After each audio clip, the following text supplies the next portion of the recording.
2014 when the District 19-2 was carved out of 82, and Karnataka and Kerala was segregated. I joined at that time, and I've been enjoying my ride and still continuing to learn and add value over the last 10 years to Toastmasters fraternity.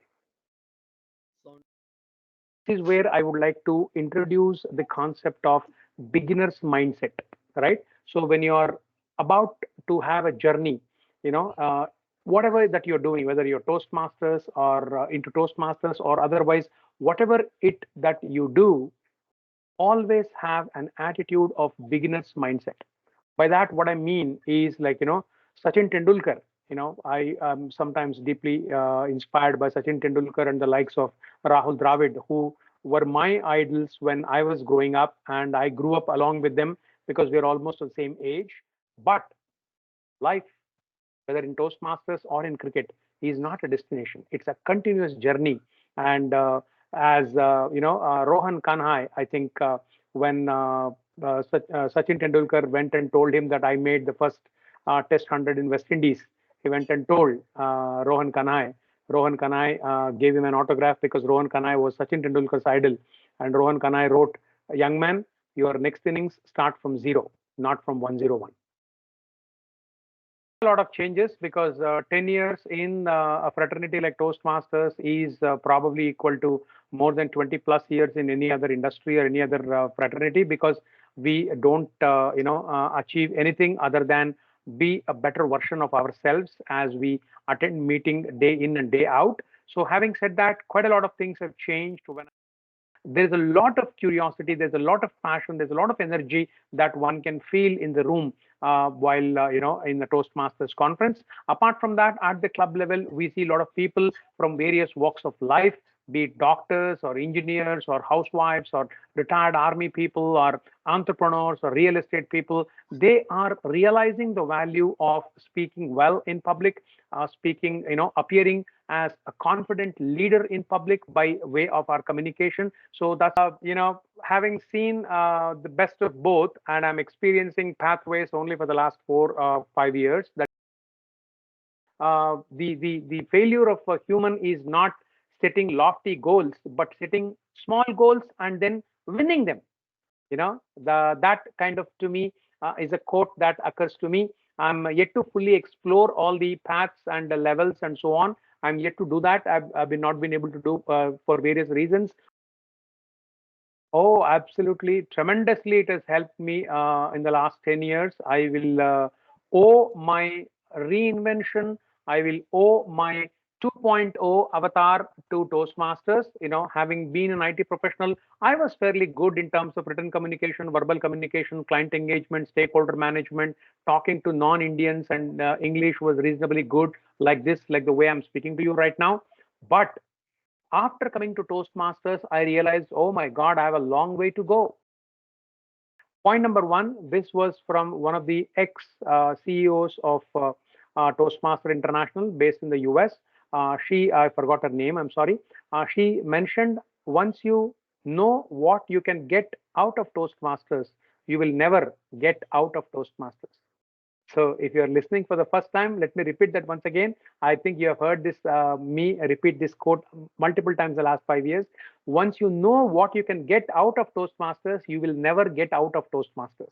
So I truly embody that, and that principle. I live by that principle. I know exactly what value I'm getting out of my Toastmasters. Hence, I will continue to be in Toastmasters for as long as I can, and I will be. That's my promise.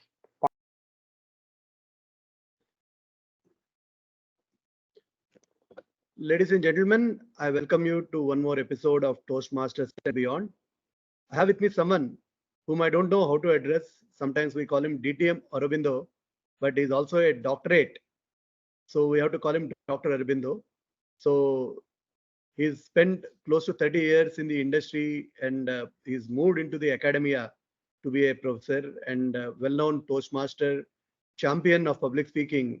And every time he's on the stage, club award goes to him. So let me welcome DTM Aurobindo onto the stage and request DTM Aurobindo to kindly introduce himself, what he thinks people should know about him? Over to you, sir. Thank you. Thank you, Toastmaster Krishna Datta. Thank you for the warm welcome, and I appreciate and I'm honored to be on this episode of podcast. Thank you very much for the opportunity. Ladies and gentlemen, good evening, good morning from wherever you are right now if you're watching. My name is Dr. Aurobindo, and I am an engineer. I'm an MBA and a PhD by education, and I was into IT for about 21 years. I lived and worked in the US, Mumbai, Pune, and finally back to Bangalore for the last 20 plus years. And after having worked for 21 long years in the IT industry continuously from 1997, I called it quits in 2018 and switched over the track. You may call it midlife crisis or whatever in the mid 40s. I moved to teaching, and I've been a soft skills trainer, L&D trainer, and facilitator. And finally, I teach School of Management at Presidency University for the last almost 2 years now. I handle a variety of subjects ranging from soft skills to corporate readiness to Industry 4.0 to project management to marketing management to digital marketing and what have you. So that's about it. And I have quite a few papers published in journals of international repute over the last 5 years as part of my teaching. That's about my professional journey. Personally, I am from Karnataka. I live in Bangalore, and I've been a Toastmaster specifically for the last 10 years. This is my 11th year in Toastmasters. 2014, when the District 19-2 was carved out of 82, and Karnataka and Kerala was segregated. I joined at that time, and I've been enjoying my ride and still continuing to learn and add value over the last 10 years to Toastmasters fraternity. Sounds very interesting. A long range of things that you are having expertise in, right from technology, where you started, to sales, marketing, communications, and Toastmasters journey for close to 10 plus years now.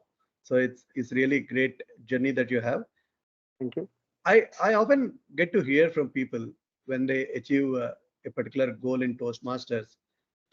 They ask, I have completed 2 paths. What's in for me now? Or I completed DTM. What's in for me now? So the question to you, Dr. Aurobindo or DTM Aurobindo, is what's in for you? You have already completed your journey and you have become a distinguished Toastmaster now. So what still keeps you motivated to attend Toastmasters meeting and be seen as a Toastmaster?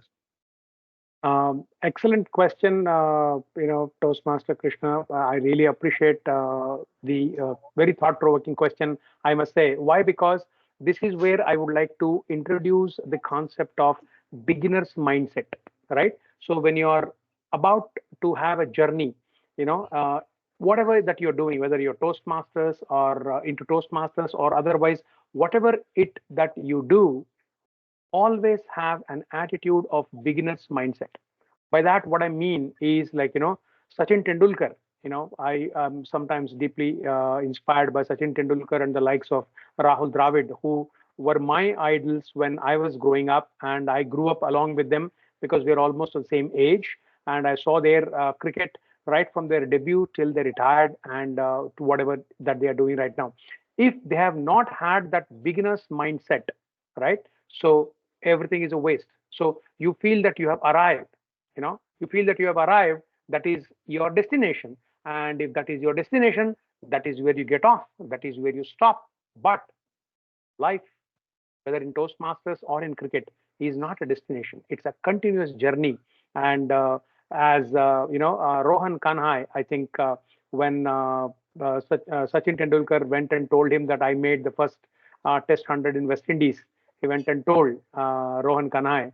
Rohan Kanhai gave him an autograph because Rohan Kanhai was Sachin Tendulkar's idol. And Rohan Kanhai wrote, young man, your next innings start from zero, not from 101. So that Sachin Tendulkar attributes his beginner's mindset to, saying, when somebody like Rohan Kanhai says your next inning starts from zero, you have to reach, again restart. You have to reach and again restart. I think that has been imbibed or tattooed on my brain or something, that I keep coming back again and again, no matter whatever I've acquired. That is all part of my journey. but my best is yet to come, and that's what keeps me, coming back for more at Toastmasters. It sounds really exciting because a lot of people have that as a challenge, saying that, hey, we have achieved everything. What's next? And what you are saying is make a beginning again and go through the journey and learn because we all, from our generations, we all have that continuous learning mindset. I don't know if I'm generalizing, but that's how I look at it. So, True, true. being in the journey for close to 10 years, I was part of Toastmasters for quite some time, of course, with breaks and whatnot. But one thing I wanted to know from you is what has changed in the Toastmasters fraternity when the journey started 10 years back and the journey that you are seeing today, with the way the meetings happen, with the way the platforms have changed. Well, quite a lot of changes because 10 years in a fraternity like Toastmasters is probably equal to more than 20 plus years in any other industry or any other fraternity, because we don't, achieve anything other than be a better version of ourselves as we attend meeting day in and day out. So having said that, quite a lot of things have changed when I, logged into Toastmasters 2014. Things were a lot different. There were a lot of people with a tremendous amount of years of experience, having spent in Middle East and Southeast Asian countries and Americas and Canada, and trying to set up shop and trying to give those guidelines and values to young Toastmasters like us, and 10 years back. So from that point on, what I see is that there is a huge amount of curiosity. There's a huge amount of passion in the youth, especially 18 plus, 20 plus crowds, under 30 crowds that I see these days in Toastmasters conferences and so on and so forth.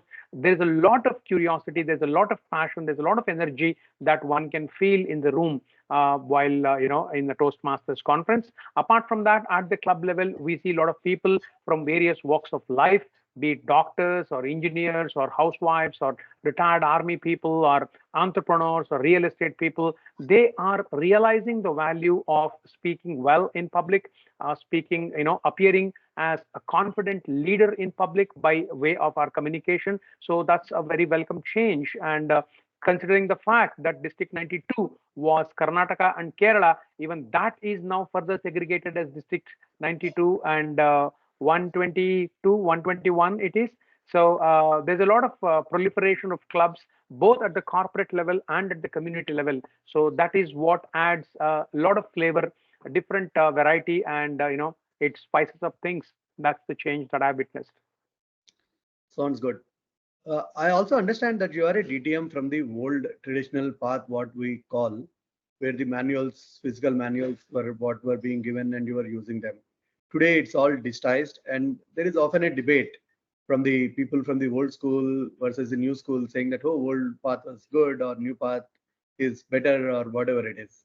So, what do you think, as someone who has seen both the worlds, what do you think is the plight of the new pathway system, or how was the journey with the old school?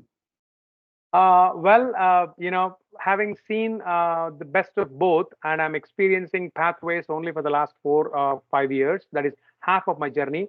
The previous half of my journey, all the way through to my DTM credential in 2020, has been with the old syllabus, the old way of, manuals and so on and so forth. I feel there is a lot of charm. There is a lot of, this manual, holding the book in your hand, reading the guidelines, and preparing the speech accordingly. The guidelines are elaborate. The boundaries that are set are very, very well researched. The objective, the tips, and the helps, sorry, the help that used to be given in the old manual is much, much more elaborate compared to the new syllabus. While at the same time, I'm not criticizing the new syllabus as such, but old is old and new is new. So I'm talking about the benefits of old that I have reaped over the last 5 years, initial 5 years of my journey in Toastmasters. Number one.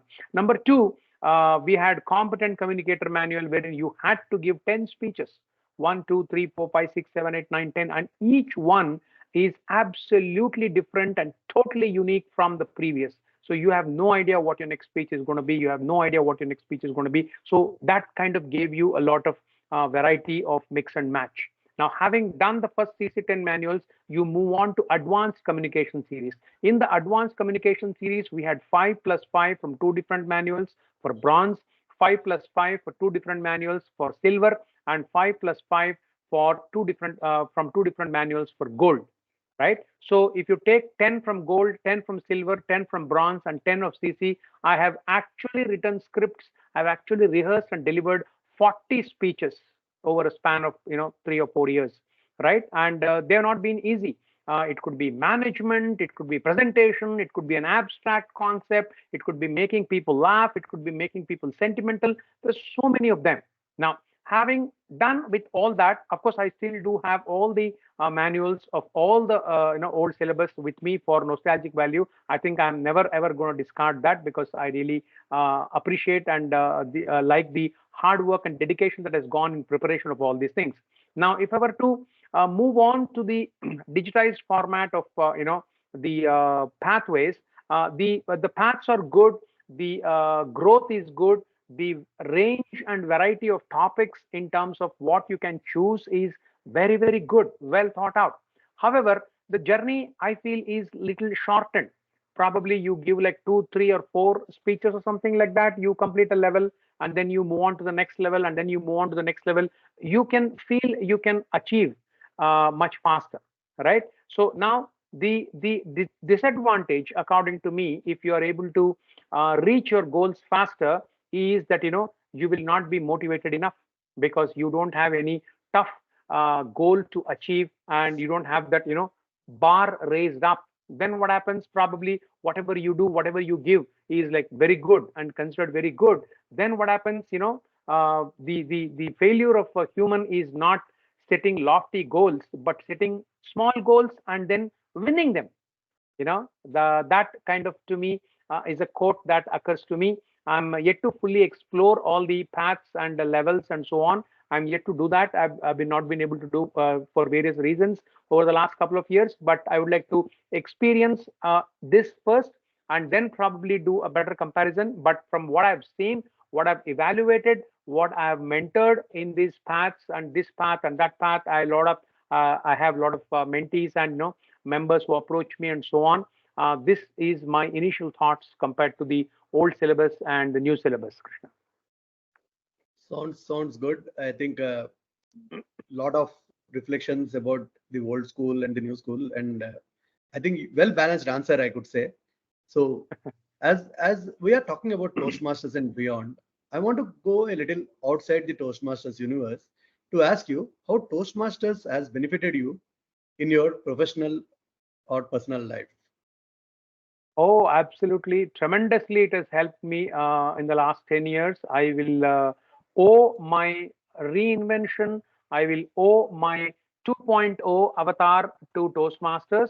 Having been an IT professional, I was fairly good in terms of written communication, verbal communication, client engagement, stakeholder management, talking to non-Indians, and English was reasonably good, like this, like the way I'm speaking to you right now. But after coming to Toastmasters, I realized, oh my God, I have a long way to go, right?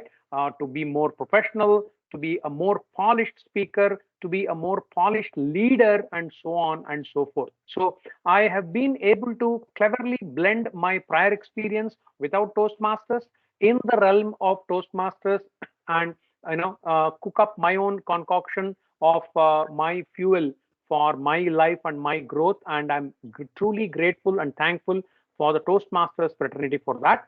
And when I started gaining foothold, when I started developing meat, muscle, and mass in public speaking and so on and so forth, combined that with the knowledge and experience that I've had in 2018, just about 4.5 years into Toastmasters, I literally and actually quit my IT job, which was a high paying IT job back then. And I took about 1/3 of the salary that I was getting in IT and explored the art of teaching in a classroom session and so on and so forth. And last 5 years, my salary also has grown substantially. I've also made strides in my teaching career, and I'm absolutely loving it and whatever that is becoming of me. And I'm all set for the next 5, 10, 15 years of my life. Sounds very interesting. So I also know that you have written a book called the Gita, the way of life. So did Toastmasters experience help you in that also?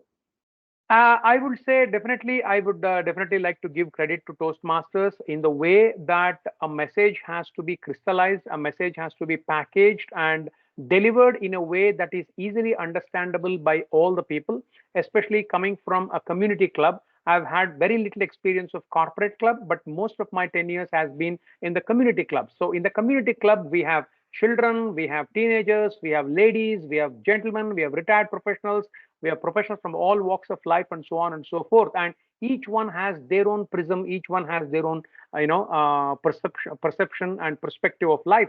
So that being the case, to reach out to diverse audience, to make the diverse audience think, to make a wide variety of audience laugh and all those things is in itself a huge, humongous challenge. Now, having overcome all that and having fairly tasted success in the last 10 years, it really helped me and in my writing skills as to how I can package a message in a way that is simple and so on and so forth. Of course, I've had my friends from Toastmasters community and outside as well who are MA in English literature. I have taken their help as their editors, and they have polished the grammar and so on and so forth. So that's how the book has taken shape. And Toastmasters definitely has a part to play in terms of packaging my message in a way that it reaches the masses.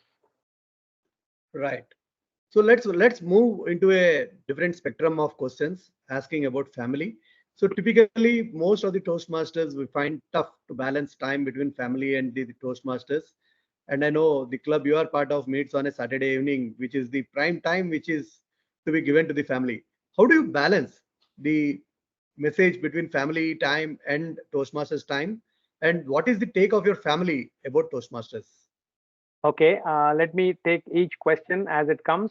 Question number one, how do I balance? And question number two is, what is the take of my family members on this? So let me answer the question number one. So how do I balance this? Now, there is no balance as such. Why? Because as Sadhguru says, there is no balance in life. The balance has to be in you. And when you are balanced and when you are centered, rest everything else in your life, around your life will be balanced as well. So having said that, my wife, fortunately for me, who happens to be my classmate from college as well. So we've been very thick friends before we actually became husband and wife. So she understands my need of public speaking, and she knows that I have this knack for public speaking, be it humor or sentimental or whatever it is. So she understands that, and she used to accompany me for the first 1 year at least of my Toastmasters meetings and contests and conferences and all. And later on, she said, I can't sit that long because you seem to get more value and I'm not getting adding any value, nor I'm getting any value. So she stopped. So, but she allowed me to continue on this. So each Toastmasters meeting is about 2 to 2.5 hours. Add 1.5 hour of journey before and 1.5 hour of journey later. So each Toastmasters meeting takes away like at least 5 to 6 hours of my time. There have been instances in Bangalore where I've driven 1.5 hour one way, sat through the entire meeting only to speak for 2.5 minutes in a table topics. I've done that also multiple times just to explore and push my own boundaries. So that way, I have had a very supportive family. My son also has completed his speech craft, and he is fairly good at that. And he has also chosen commerce and law as his specialization subjects at his plus two. So he is exploring all those through Toastmasters as well. So that is how I've been able to maintain this balance so far, and I'll continue to. Thank you very much for asking this question, and thanks to my wife and my kid for understanding and understanding my need to be away. Sometimes conferences 2 days in Trivandrum or Kochi or Mysore or Mangalore or different parts of Bangalore city itself. So they've been very supportive of that. Now, coming to point number two, my wife and my family's take on Toastmasters, they do see the value, and they have come to observe that my skills are more polished in terms of when I ask a question or how I receive a question, how I answer a question. So obviously, I think not just in English as such, but the way the thoughts are organized, be it in Kannada, be it in Telugu or Tamil or Hindi, whichever language that I'm speaking. So that really adds a lot of value to the people who would like to engage with me and talk to me, right from my parents to my colleagues to my friends and so on and so forth. So I would say that has been their take. Sounds good to me. So supportive family is going to make you more strong. That's what I would Yes, say. yes. Were there any instances where DTM Aurobindo, you thought of leaving Toastmasters and said, "Hey, I should stop going now"? And if yes, what brought you back, and who was the support to you to get you back to Toastmasters? Okay. A couple of things I'd like to take this answer this question in two parts. Part one is, did I ever feel like going out of Toastmasters? The answer is no. Why? Because I was very clear from the beginning when I talked about Sachin Tendulkar's meeting with his idol Rohan Kanhai, when he said, "Young man, your next inning starts from zero." Right. So that kind of anchored my thought process to a large extent when I started my Toastmaster journey, right? However, I have witnessed a couple of my very well-known Toastmasters. They put in their heart and soul and sweat and blood and this and that, and finally they do not win the contest at area level, division level, district level, whatever level, and they feel dejected, disillusioned, rejected, saying, "Oh my God, Toastmasters is not for me, and I'm going to quit," and so on and so forth. Fortunately for me, I never had that kind of an instance where I had to think like that or decide like that or probably quit like that. So that answers part one of the question. Now, part two of the question, have I quit or taken a break from Toastmasters? Yes, I have. For about a period of one term, I think I did not renew my membership because my PhD thesis was in progress and it was becoming too difficult for me to attend the meetings and keep my focus on the job and focus on my PhD thesis as well. So I had to take a break. But what made me come back? Because I never went away. So it was not like I had a tiff or I had a breakup or something like that. I stepped out voluntarily and stepped back in voluntarily. That's right. I remember that 6 months when you were not there. So we all remember that piece when you were not there. So moving on, what is one thing that you really love about Toastmasters between the leadership, communication, friendship, and other things, other aspects that we get involved into? Well, to me, it's a blend of everything. I like the communication aspect of it. Why? Because it makes me grounded. It makes me speak in a manner that people would want to listen to me and listen in a manner when I'm doing an evaluation in a way that people want to speak to me. So I have used this as a transferable skill or a transferable soft skill onto my job as well. And I give feedback. When I give feedback to my students, I use the sandwich method and Toastmasters evaluation style. What went well, what did not go well, what could have been done better, and so on and so forth. And many of my students, or almost all of my students, they have no idea that I'm a Toastmaster unless I tell them sometimes. But other than that, they feel like, sir, your feedback is the best because you don't say only what is good or only what is bad, but you have a balance of both that makes us want to do better. And they trust me, they have gone on to done better and enhance their presentation skills and so on and so forth. And it has been really phenomenal, right? That's communication part. Coming to the leadership part, where everybody thinks, leadership is some title. No, leadership is not title. Servant leadership is about putting others' needs, or in this case, the team's needs, or in my case, my students' needs ahead of my own needs. And that when I demonstrate to the students, they also get it, they also witness that, and they also acknowledge that this has been a phenomenal step from your side, sir.